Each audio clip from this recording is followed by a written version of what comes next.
꿀송이같이 단 하나님의 말씀을 묵상하는 보약 큐티 시간이 들어왔습니다. 오늘은 112일째로서 역대하 11장에서 13장 말씀까지입니다. 자, 역대하 11장에서 13장 말씀. 여러분 다 성경을 역대하 11장을 펼쳐 보시기 바랍니다. 역대하 11장을 보시면 이제 이스라엘의 남쪽 유다의 두 나라로 갈라진 이후로 초대 다윗과 솔로몬 이후의 첫 왕이었던 르호보암 왕의 통치 역사가 나와 있습니다. 르호보암이 이제 솔로몬 뒤를 이어서 왕이 되었을 때 북쪽 이스라엘 10지파하고 남쪽 유다 베냐민 두 나라로 우리 한반도가 남북한으로 갈라진 것처럼 갈라졌다는 거죠. 그때에 이제 르호보암이 군사들을 쫙 모아가지고 이제 이스라엘을 치려고 했습니다. 그런데 이제 스마야라고 하는 선지자가 하나님의 말씀을 받아서 르호보암 왕에게 하나님의 말씀을 전했는데 이 나라가 두 개로 나눠진 것은 하나님께로부터 말미암아 나온 것이다. 이것은 솔로몬이 우상 숭배의 죄 때문에 이렇게 된 것이니까 동족 상잔을 벌이지 마라. 네 백성과 함께 싸우지 마라. 이렇게 하나님의 말씀을 전해서 이 스마야 선지자의 말을 르호보암 왕이 순종을 했습니다. 이것만 해도 얼마나 다행인지 모르겠어요. 아주 악독한 왕들은 선지자의 말을 안 듣죠. 그나마 르호보암은 조금 초창기에는 조금 괜찮은 것 같아요. 선지자의 말을 들었습니다. 그리고는 자기 동족을 치는 그 힘을 가지고 동족하고 싸우는 대신에 성읍들을 이제 방어하게 든든하게 막 성읍들을 막 쌓았습니다. 그러면서 유다 왕국이 강성해졌다. 이렇게 18절부터 23절까지 적혀 있는데요. 남쪽 유다 땅이 르호보암 초기 당시에 강해졌던 이유가 세 가지가 있습니다. 첫째 이유를 성경이 말하기를 다윗과 솔로몬의 길로 이 르호보암이 행했기 때문이라. 다윗과 솔로몬의 길은 하나님을 영화롭게 하고 말씀을 순종하고 주의 말씀대로 산 그 길이죠. 그게 이제 17절에 나와 있습니다. 다윗과 솔로몬의 길로 르호보암이 행했다. 두 번째 이유는 북쪽 이스라엘에서 이주해온 제사장들과 이 레위인들이 마음을 온전히 하여 이스라엘 하나님 여호와를 구하면서 이 왕에게 도움을 줬습니다. 참 역대하 여러분 11장 역대하 11장 이 16절 말씀이 얼마나 은혜가 되는지 몰라요. 저는 밑줄 동글배기를 사정없이 쳐놨습니다. 제 성경책. 여러분도 펜이 있으면은 여러분 성경책에 이 밑줄 동글배기 다 쳐놓으세요. 이거 말씀을 내 마음에 기억하기 위해서. 이스라엘 모든 지파 중에 마음을 굳게 하여 이스라엘의 하나님 여호와를 찾는 자들이 레위 사람들을 따라 예루살렘에 이르러 그들의 조상들의 하나님 여호와께 제사하고자 한지라. 북쪽 이스라엘이요. 여로보암 왕이 베델과 단에 금송아지 제단을 세워놓고 아무나 제사장을 시키고 이렇게 지 마음대로 우상 숭배하고 하나님을 떠나니까 북이스라엘에 오랫동안 정들게 살던 이 신앙 좋은 사람들이 정든 고향을 다 등지고 신앙의 자유를 찾아서 예루살렘에 있는 유다로 내려왔다는 겁니다.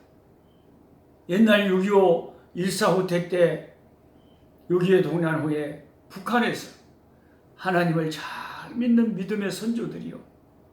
믿음의 신앙의 자유를 찾아 남한으로 내려와서 진짜 그분들 신앙 대단합니다. 대단합니다. 우리가 흉내도 못 낼 그 신앙. 생명을 걸고 남한으로 내려와서 신앙의 자유. 남한에서 얼마나 교회를 많이 세우고 하나님에게 충성하는지. 그 아름다운 신앙을 참 귀한 그 북한에서부터 신앙생활을 한 그 귀한 신앙의 사람들이 있어요. 예, 우리가 하늘나라에 가보면 그분들은 큰 상급들을 받고 있는 걸 보게 될 것입니다. 그와 같은 현상이 그때 북이스라엘에서 여로보암 왕이 우상 숭배하고 엉뚱한 짓을 하니까 뜻이 있고 신앙이 좋은 사람들은 전부 남쪽 유다로 내려와서 마음을 오로지 하여 하나님을 섬기니까 이제 르호보암이 다스리는 유다가 강해질 수밖에 없지. 예. 신앙이 좋은 사람들이 있는 공동체가 강해지는 것은 역사 이래로 불문율입니다. 3년밖에 지속되지 못했다는 것이 문제는 이제 이 유다 왕국의 강성해진 그 초창기에 강성해진 르호보암 시대의 아픔입니다. 3년밖에 지속되지 못했어요. 3년 후에 어떻게 되느냐? 여기 12장 1절에 보면 르호보암의 나라가 견고하고 세력이 강해지매 그가 여호와의 율법을 버리니 온 이스라엘이 본받은지라. 본받을 것이 따로 있지. 왕이 버린다고 왜 백성들이 그걸 본받습니까? 그거 참 희한하죠. 그러니까 은혜 받는 일을 본받는 일은 참 힘든데요. 죄 짓는 일은 금방 물들어 버려요. 그러니까 그 왕들의 이 역대 상하, 열왕기 상하를 보면 하나님을 끝까지 잘 믿는 왕들이 너무 적잖아요. 그걸 보면 우리가 신앙생활 하는 게 이게 쉬운 문제가 아니구나.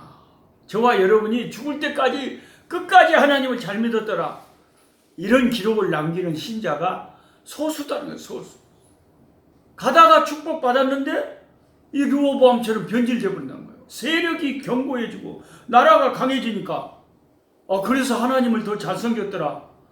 그 사람은 다윗 같은 사람이고요. 사울이나 르호보암은 바로 변질되어 버립니다. 바로 변질되어. 그러니까 하나님이 저와 여러분에게 함부로 축복을 못 주는 거예요. 저도 지금까지 궁금했어요. 하나님이 어째서 나를 잘 축복을 안 해줄까?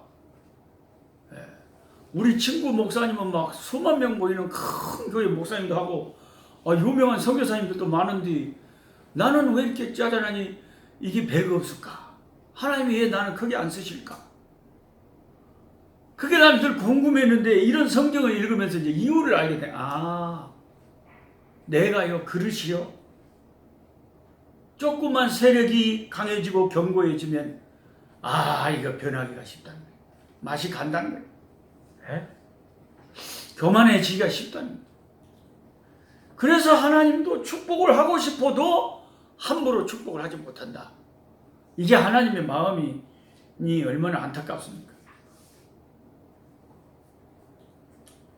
20절 말씀에 역대하 11장 20절 말씀에 이런 성경을 읽다 보면 압살롬의 딸 마아가에게 장가들었다. 르호보암이 부인들이 많은데 그 부인 중에 한 명이 압살롬의 딸 마아가에게 장가들었다 읽거든요.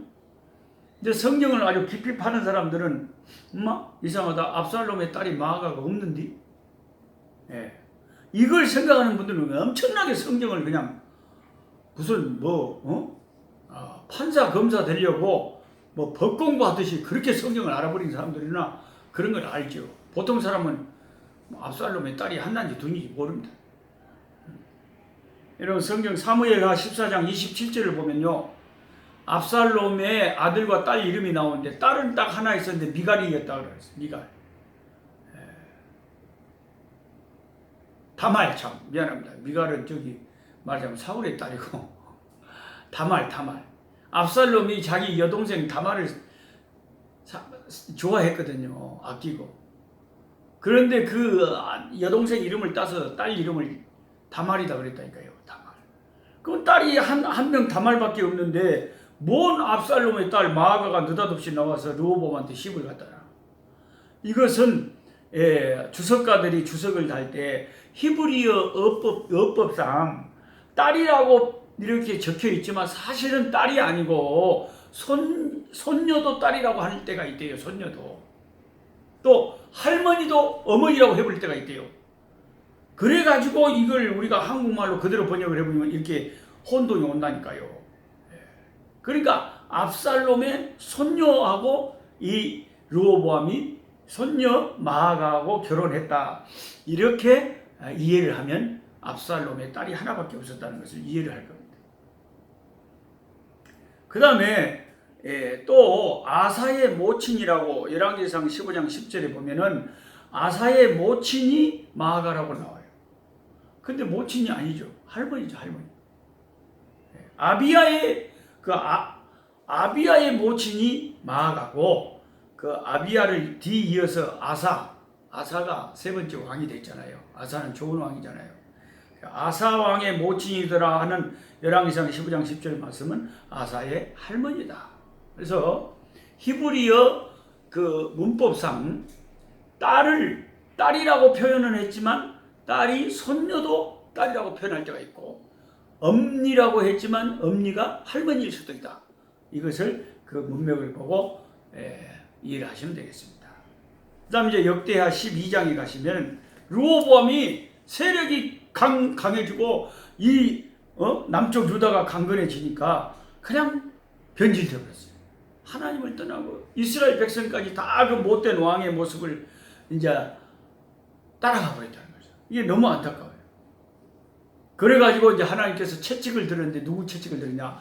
애굽 왕 시삭. 하나님이 사람 막대기를 가지고 때릴 때가 많거든요. 애굽 왕 시삭이라는 사람이 사삭 빠르게 탁 와가지고 아주 그냥 침략을 해가지고 사삭 침략을 해가지고 이 시삭이 이 예루살렘을 에워쌌어요. 그때 선지자가 나타나서 엄하게 꾸짖습니다. 왜? 이제 다 죽게 생겼거든요. 그 르호보암과 이스라엘 백성이 막 부르짖고 난리를 치니까 선지자 스마야가 나타나서 너희들이 속히 하나님을 떠나서 하나님이 축복하실 때 하나님을 끝까지 잘 못 믿고 하나님을 떠난 죄가로 너희들이 애굽 왕 시삭에게 이렇게 이제 이 환난을 당하는 것이다 라고 선지자가 말을 하니까 그때 이 사람들이 자기를 겸손하게 그때 무릎을 꿇고 아주 간사하게 회개했어요. 하나님, 저희가 잘못했습니다. 그렇게 겸손하게 겸비하게 무릎을 꿇고 회개하니까 하나님께서 회개하는 그 겸비한 모습을 보고 불쌍히 여기셔가지고 망하게는 안 하시고 애굽 왕 시삭이 적당하게 침략하고 뺏어갈 거 뺏어가고 그들을 하인을 삼아버린 노예로 삼아 완전히 지배해버린 거예요. 너희들이 하나님을 섬기는 것이 좋은 건지 애국에게 노예살이 하는 것이 좋은 건지 한번 체험을 해봐라. 근데 이 성경에 보면 애국 군대와 함께 온 사람들이 있는데 흡수 구수가 있습니다.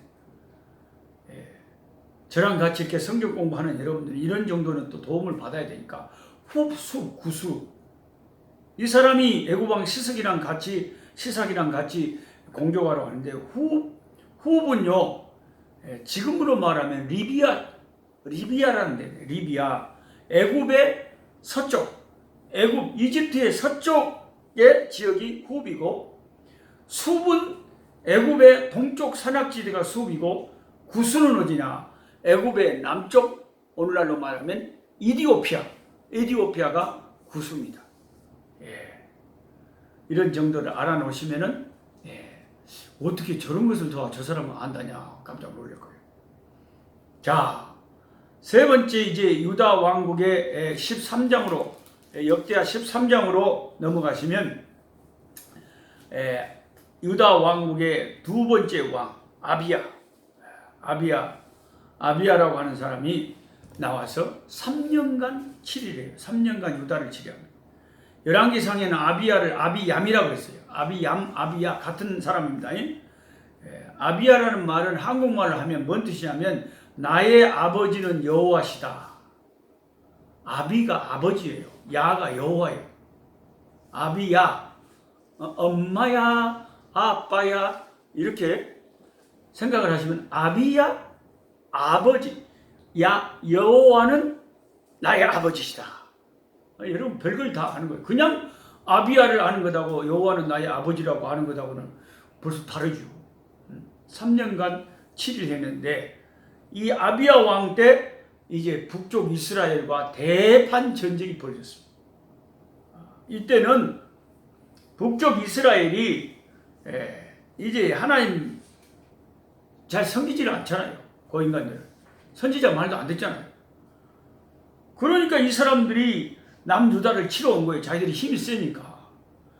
근데 이제 딱 두 나라가 이제 전쟁터에서 맞섰는데 군사 수가요. 북이스라엘은 80만 명. 우아명엄해. 어마어마. 당시에 북이스라엘 80만 명. 남쪽 유다 군사는 40만 명. 딱 2배예요, 2배. 옛날 전쟁에서요.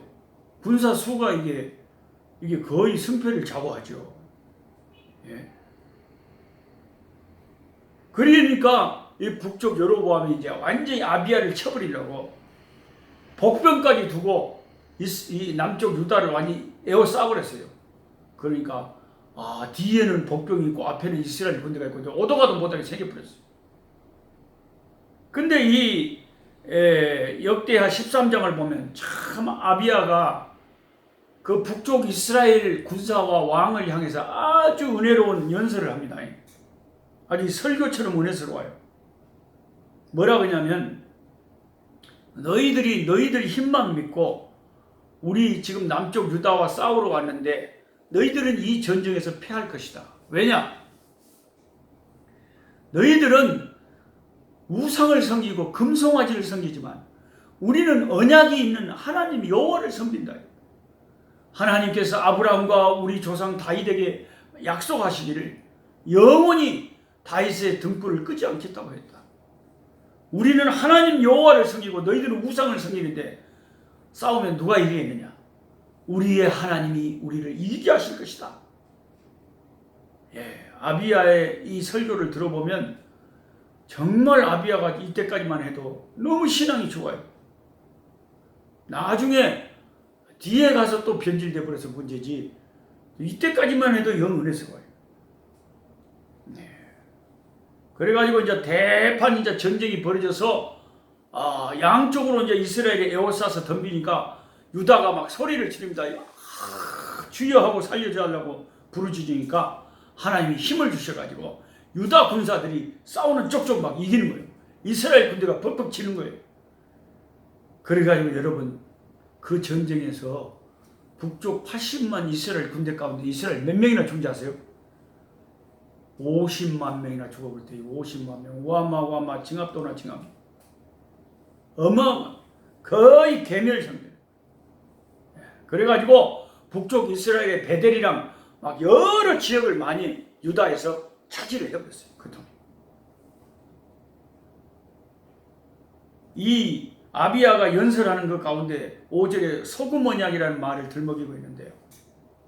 여러분 소금 언약이라는 것은 하나님이 이스라엘 백성과 맺은 언약은 소금 언약이다 그래요. 별명이 소금 언약이에요. 왜 소금 언약이다 그런다냐? 소금은요 짜잖아요. 짜니까 썩지를 않게 하고 변질이 안 되잖아요. 그래서 하나님의 언약은 변질되지 않는 언약이다. 그래서 소금 언약이다. 그런 거예요. 야, 이런 걸 알고 교회를 다니면 아주 좋습니다. 예. 자, 이렇게 놀라운 승리를 거두었는데 일부러 이 역대기를 기록하는 저자는 아비야가 또 잘못한 것은 또 기록을 안 해놔요. 이제 그 의도가 있어요. 역대기를 기록한 저자 에스라는 포로에서 잡혀 있다가 70년 만에 돌아온 이 남은 자들, 이 귀환한 이 귀한 이스라엘 백성들에게 용기를 불어넣어 주기 위해서 유다 왕국의 아름답고 좋은 것을 가능하면 이야기를 많이 하고 조금 부정적인 것은 많이 생략을 해버려요. 자, 우리가 자녀들을 키울 때요, 용기를 주려면요, 뭔가 우리 자녀에게 야, 너 용기를 가져. 너가 아버지도 머리가 괜찮고 너가 언니도 학교 다닐 때 공부 잘했어. 너도 잘할 거야. 이렇게 해야 얘도 좀 용기를 갖고 공부를 할 건데 해봤자 필요 없어. 너 언니도 겁나게 공부를 못했고 너가 비도 못해서 이렇게 해버리면 애들한테 이게 동기부여가 안 되잖아요. 그러니까 에스라가 이 역대기를 기록한 성경 저자가 뜻을 가지고 일부러 조금 부정적인 것은 역대기에서 생략을 하고 좋은 것만 좀 많이 기록을 했다. 이런 것을 참고하시면 되겠습니다. 우리 찬송 부르시면서 열왕기상 15장을 보면은 이제 아비야가 나중에 그 부친의 죄를 따라서 악한 일을 행하고 하나님 앞에 온전치 못했다. 이런 기록이 있는데 그래서 3년 짧게 왕위에 있다가 그 기간이 끝났거든요. 408장 나 어느 곳에 있든지 408장 한국의 부산에서 서울에서 목포에서 전주에서 미국의 뉴욕에서 LA에서 아프리카 곳곳에서 우리 하나님을 함께 찬송합시다. 408장 나 어느 곳에 있든지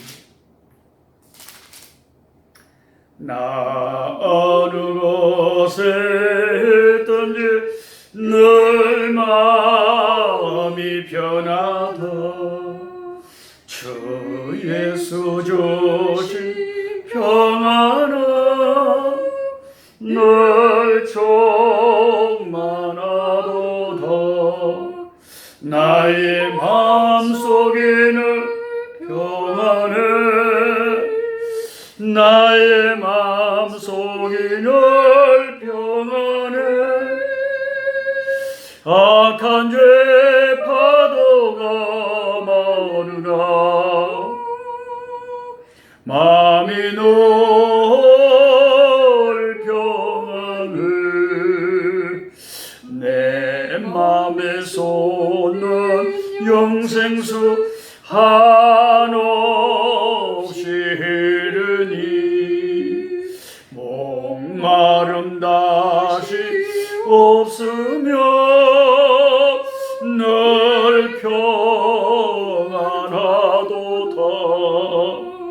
나의 마음속이 늘 평안해 나의 마음속이 늘 평안해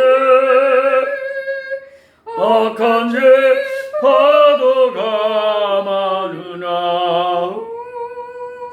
마음이 늘 평안해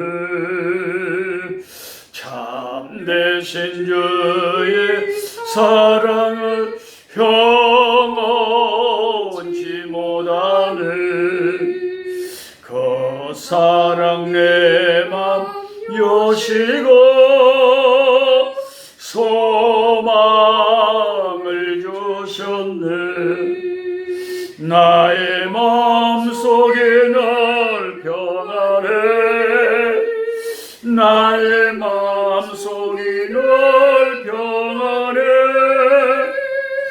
악한 죄 파도가 많으나 마음이 늘 평안해 주 예수 온갖 고난을 왜 몸소 당했나 주 함께 고난 받으며 멸려가 먹겠네 나의 마음속에 늘 평안해 나의 마음속이 늘 평안해 악한 죄 파도가 많으나 마음이 늘 평안해 아멘 약한 자 힘주시고 강한 자 바르게 주 한 자 정케하시고 계시라.